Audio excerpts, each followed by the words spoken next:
Hi, high school football fans. This is the High School Football America podcast for June the 1st, 2019.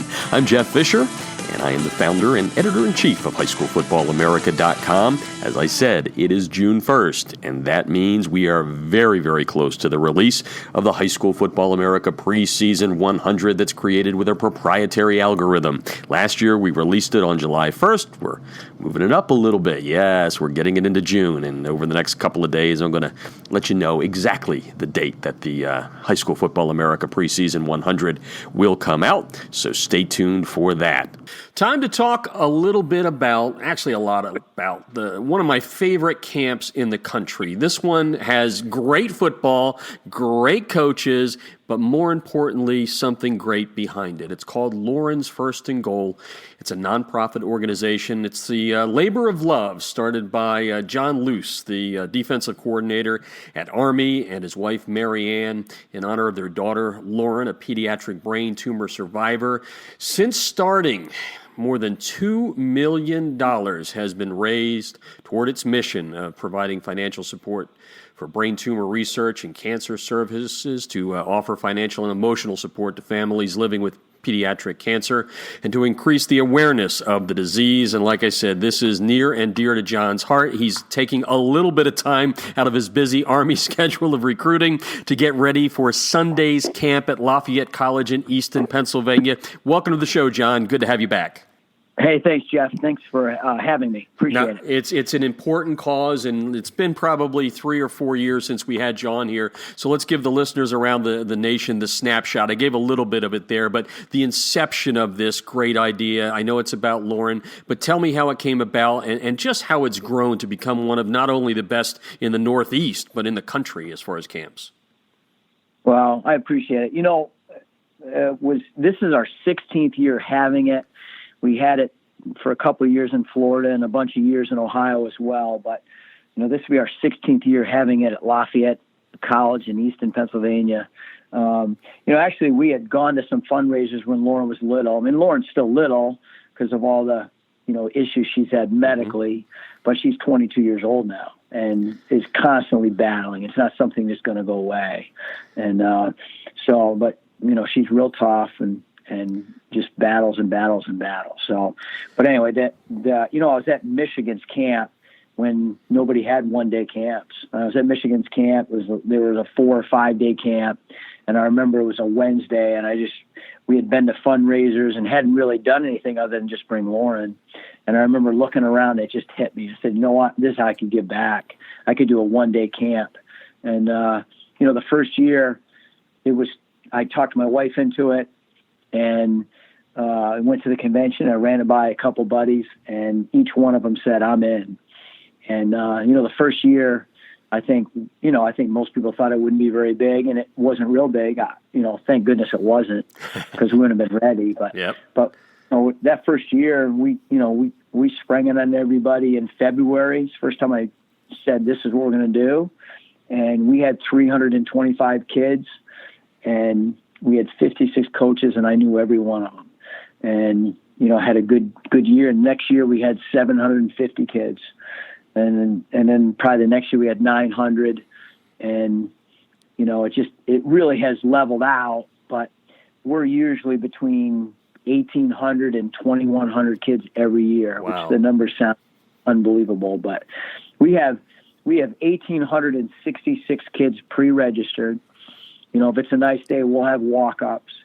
We have kids registered, I think, from probably 5 countries. And I didn't add up the states yet, but usually it's minimum 17 states, you know, Canada, Mexico, Europe. And, you know, every year I worry that I'm not doing enough to promote it. You know, I got enough jobs. You know, this isn't my job. We don't pay anybody.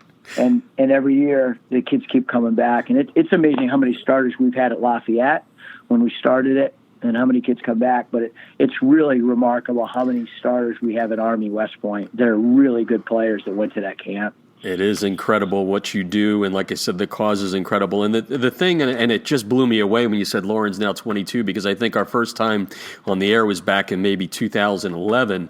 Boy, time flies by, but I think that very first show you were on, we kind of spoke to the heart of what makes this work. Yes, you need the kids there. Yes, you've got a great cause, but it's those guys that you had at the first one that you knew by name, and just the volunteering. And I think that's the thing, the number of coaches you get there and volunteer. So explain that to the listeners, how that works, because this isn't something where you're saying, hey, here's a bunch of money, come and join us for a camp. This is about a cause.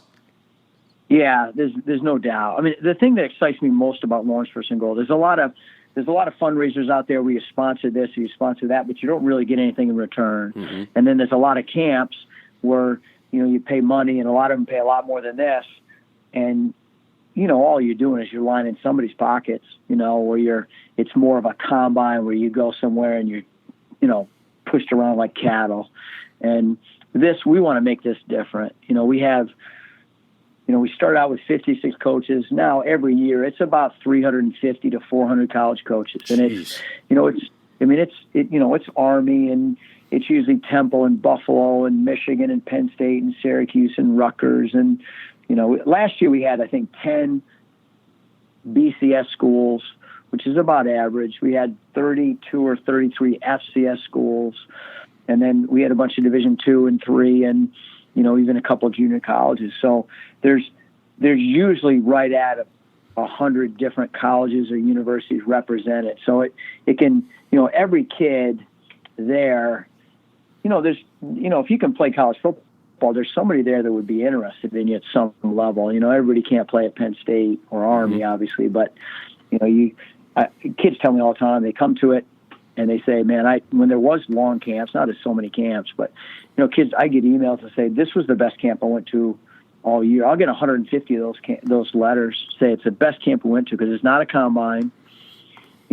Every kid is coached all day, and every kid does offense and defense, so that the seniors do defense first and the younger kids do offense, then they flip.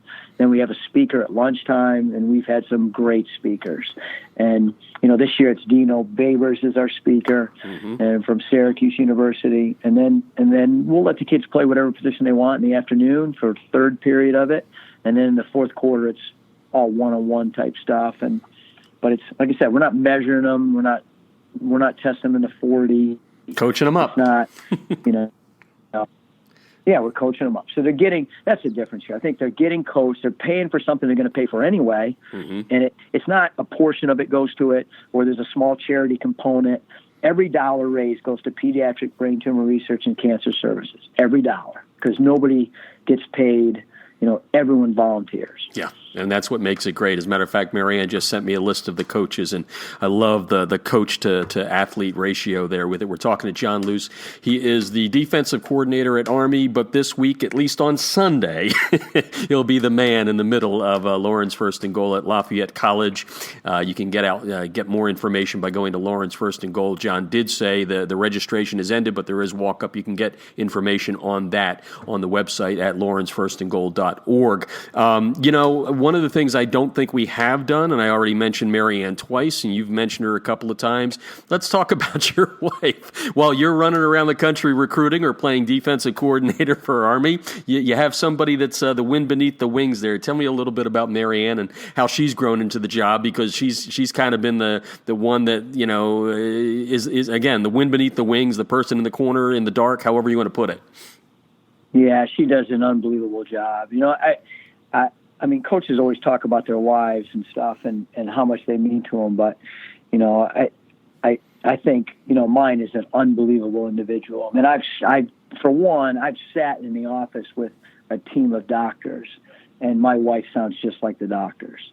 Just the knowledge of Lauren, and Lauren has so many ailments. It's not just one thing. And she has so many things, and to be able to, on a daily basis, to be able to communicate with all the different doctors that Lauren has, and, be part of, okay, this is how we're going to keep things moving in a positive direction, and here's what we're dealing with today, it's probably the most remarkable thing I think you'd ever see. Because I think a lot of people forget, when they're, they call the house and this and that. They think they're calling Citibank, and, a bunch of people that are answering the phone. So it's my wife.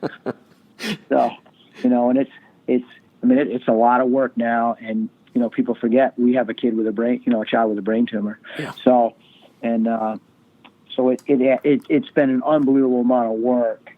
And obviously my work, I work for a great boss in Jeff Munkin. And, but there's a lot of hours invested in this game, and it's how we really, Yep. How we feed our family, obviously coaching college football. So it was a choice we made, but, to have a wife like mine, like Marianne, is unbelievable, because she has to do the brunt of the work, and we have other people that are a tremendous help. But, to these, it's a year-round process, because you have to feed all the coaches, and it's like putting a wedding on for 5,000 people with no rain date and no indoor facility. A little bit of work there. John Loose, the defensive coordinator at Army, on the line with us today. Coming up on Sunday at Lafayette College, the greatest camp in my mind, and I've seen a lot of them around the country. I haven't been there, John, but I think I know enough through osmosis by talking to you. Lauren's First and Goal at Lafayette College, a nonprofit. As he said, all the money goes to the right place, pediatric brain cancer. First off, how's Lauren doing? And then follow that up with, football is a tough business, right? Whether you're a player or you're a coach. What has she taught you that's made you a better coach? I think, the first question about Lauren, Lauren she's always going to, battle the brain tumor portion of what she has. She has called neurofibromatosis, which can cause a neurofibroma or a tumor anywhere there's a nerve. And, she had some strokes that were, that really took a toll on her quite a few years back now, and survived, spinal tumor surgery and radiation and chemotherapy and all those kind of things. But there's a constant balance, between different ailments that she has on. I mean, it's just, it would take your whole show to explain it all. Mm-hmm. But it's amazing what she does. But, it teaches you just how tough somebody can be. I say this, I don't say it a bunch, but I always think about this. If all of our players were as tough as Lauren, we'd never lose a game. And, and she still, for the most part, most days, she's very happy and, has to go through a lot. And I think, obviously we're fortunate. We have a very good place to live and a good job and all those kind of things, which, that's what's hard too. I think when you look out there, you go to the hospitals, there's people that have the same issues or worse, and they don't have all the resources, So, but I think that's what it teaches you. It is a hard job, and it's, looking forward to some vacation coming up. We have our other daughter, Grace, is home now for a little bit. She's actually going to the United States Coast Guard Academy. Oh, wow. Congratulations.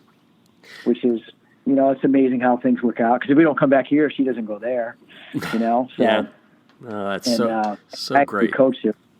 Yeah, so it's it's good stuff though.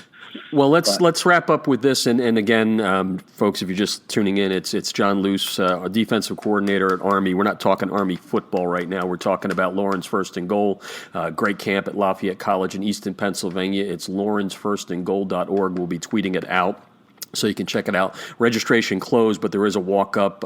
It's all the information for the walk-ups is on the website there. You started this when you were coaching at Lafayette College. You're, of course, now at Army. This is your second stint there, but you still have it at Lafayette. Tell me a little bit about that relationship and why it's kind of the home of Lauren's First and Goal, and how that relationship has grown through the years when you're there and when you're not there. You know what? And some things are way harder when you're not there, obviously. Sure. When I was the defensive coordinator there, obviously I'm sitting in our office getting it ready, and it really was, you could say it was our premier camp.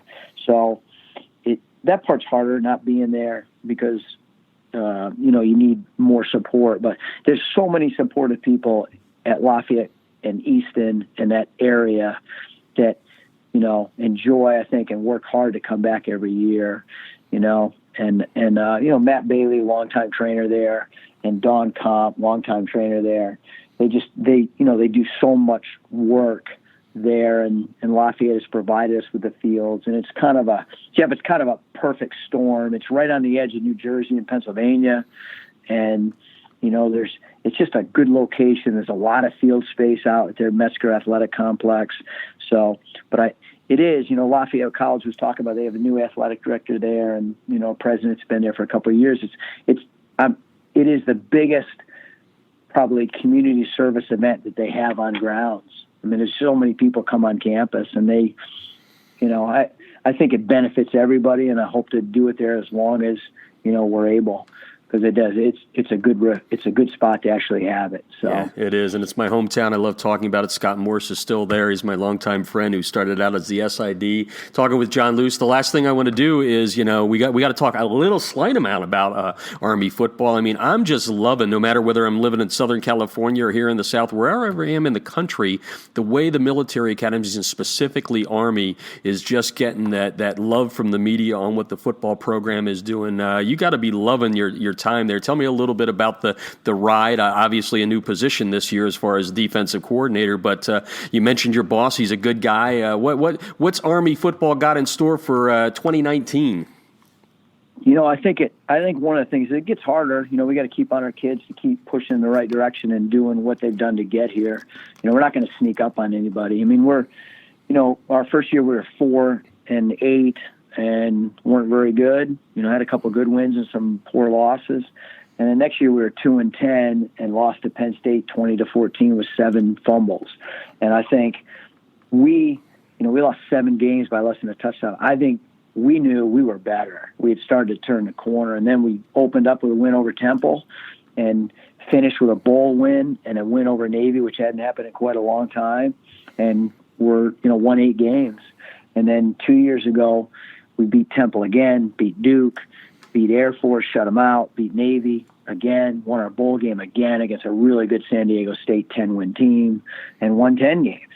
And then last year, we turned it over a couple times against Duke and came out of the gate slow, but we haven't lost here since Oklahoma in overtime in Norman.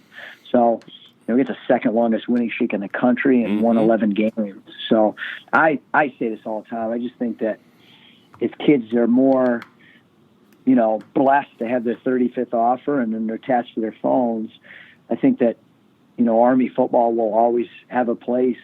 And I just think we are a tough, physical, hard-nosed team. And, we talk about all the time that, the better team wins.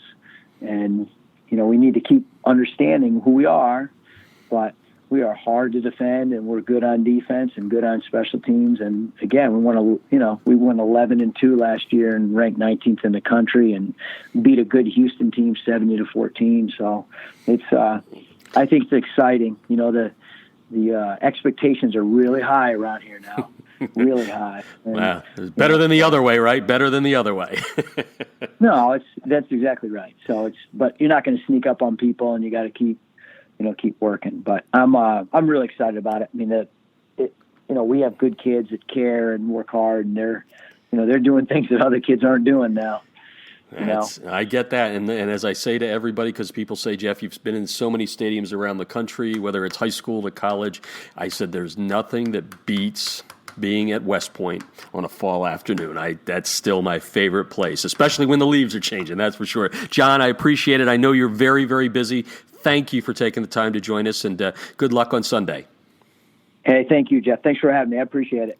Again, that's John Loose. You can learn about how you can walk up to the camp tomorrow at Lafayette College in Easton, Pennsylvania by going to lawrencefirstandgoal.org. And don't forget, later on this month, the High School Football America Preseason 100 comes out. The algorithm is loading itself up, getting all ready to see if Mater Dei, the 2-time defending High School Football America national champs, with a lot coming back, have a shot at starting the 2019 season at the top of the High School Football America 100. That'll do it for today. Don't forget, when we're not on with the podcast, follow us at highschoolfootballamerica.com and on Twitter at HSFB America. I'm Jeff Fisher, and America, this is your High School Football Podcast.